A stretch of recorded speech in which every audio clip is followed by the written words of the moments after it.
Nate, it's Logan here, and today I'm going to be showing you guys how to do the heaving bar. So the heaving bar is meant to raise a log or cooler, bear box, bag, whatever you need, over a branch using a rope and a stake. So this is also used as a competition in Field Day and Paul Bunyan. So I'm going to show you the competition way, which is a little bit faster. Your first step is going to be to coil your rope. And how you do this is you take your end and you lay it in the palm of your hand, just like that. And then you grab over the rope and you take one arm's length, hook your hand so it's again in the palm of your hand, just like that, but they're pointing in opposite directions. And you just go around and you lay it on top of your palm. So you pull out, you make your little hook, and you lay it around just like that. So you have those even, nice coils. And those are important because if you get them all knotted, then when you throw it, your rope isn't gonna separate and it's gonna fall short. So you pull out, make your little hook, lay it over the rope. And you keep doing that until you have your whole rope coiled. And then you take your end and you pull that coil off. And then you follow the middle rope that's in between my two hands and you take that loop off. So now I have two loops in one hand, the rest in the other, and one rope in between. If you have this and you don't grab the loop that this rope goes to, and you just grab a random loop, you get way too many ropes in between. So you should have one rope in between and follow the string when you grab your second loop. Now, when I throw it, I'm gonna hold on to this, I'm not gonna let go of this, and I'm gonna throw this part. And what you do is you swing your arm, you lock it, and you swing your arm the full length, and when you get to here, you let go. So that way you toss it, you throw it forward and up. That's why you let go here, don't let go down, and don't let go too high. And when I throw it, I hold on to this end, and I throw it. And as you can see, I still have my end, and there's one rope in between, and it went right over the pole. And then what I do is I pull the rope back a little bit, so that way I don't have as much slack down there, because it's faster than doing it down there. And then you drop the rope, you come down to where your log is. Your log should always be sitting up for competition. It shouldn't be on its side. And now you're gonna tie your timber hitch, but you have to do it a special way. Because normally you would make your loops, put it around, your log, your tree, whatever it is, and then thread your long end through. But I can't do that because my long end is over the pole, and I would undo it. So, how you do it is you take your loop, you make your 3 loops, or 4, and you reach through the loop, grab both ends, the short and the long, and pull it through. And that way, what you get is a tied timber hitch. It is pre-tied. All right, I'm gonna do that again, so that way you guys can see it. You make your loop. You go 1, 2, 3, 4 for good measure. You go through the loop, grab both ends, and pull back through.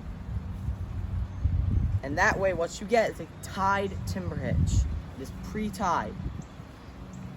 And you slide that over your log, just like that, and you tighten it as you usually would. This is when you can let the log fall over on its side, because it helps you tighten it. So now my long end is through the timber hitch, just like it should be, and it goes over. Now, we want to follow this rope and pull on it a little bit, so we get rid of any slack, but do not lift that log. If that log is lifted before you tie your final knot, then you'll be disqualified. So you leave that log on the ground, and you come down here to tie your clove hitch. Now, how you tie the clove hitch is you have your rope laid out on the ground. You grab it with one hand, and you cross your hand over, just like that. So you make an X with your arms, and you grab the rope. And then you pull them in opposite directions, and you make 2 loops. So I have my rope here, I pull in opposite directions, just like that, and then I twist, and I have it like that. I have one rope in front and one rope behind my middle rope. And then this, my watch hand, I'm gonna go around. The one that goes behind you goes over the other loop. And then you slide that over and you pull it tight. All right? So your rope is laid down, grab it with one hand, cross it like that, twist the rope to make 2 loops, and lay your back loop over your front loop like that. And then you put that whole thing over your stake and pull tight. And what you get is a clove hitch on your stake. Now is your sheep shank. Now, the sheep shank needs to be tied a certain way in order to actually use up the amount of rope that you can while being fast. So, we come from our clove hitch, we pick up the rope, and we go in front of the rope, around and hook it in the L. So you make an L with your hand, you go in front of the rope, or behind from you guys, but in front for me, and you hook it with that L. So that way when you stand, so I started here, I went behind it, hooked it, and twisted my arm with my body. So it wraps around my arm, and it's hooked in this L, okay?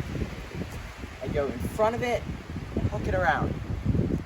And then you want to reach up, and this is where you actually lift the log for the first time. You lift the log up, just like that, and we still have our loops, and the one piece that we started with is behind us, and our loop goes in front. And then you go up, so you bring your loop up. So I just made this. I just went from here, I grabbed up here, and I pulled it, and by doing that, I then brought this hand up and grabbed the rope. So I made this loop here, all right?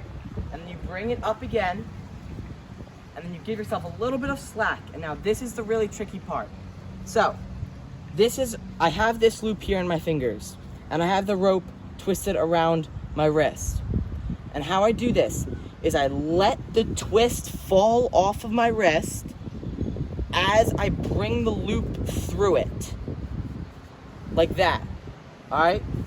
I'm gonna do that all again. Go in front, hook around, pull up, rotate my body again, and now I have my loop here, and it's twisted around my wrist. I let the twist fall off of my wrist. See, that rhymes. Let the twist fall off of my wrist and pull the loop through. And that way, you have a loop around a loop. And then you let the weight of the log tighten that, and it keeps that loop. Next, you come up here, and so that's independent. You don't have to worry about that anymore. That's half of your sheep shank done. Now, you take the hand that you wrapped it around. You're still holding this from the very beginning. And you make a loop. You pull up a little, and you make a loop. And then, so you have this loop here, you go up the loop. So you come out of the loop with your, I guess, other loop. And the same thing will happen. The weight of the log will tighten that loop. And that is your heaving bar. I have a sheep shank here, timber hitch down on the log, and a clove hitch on the stake. And it is clearly raised off of the ground. All right, now I'm going to do the whole thing at a normal speed.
Cheers.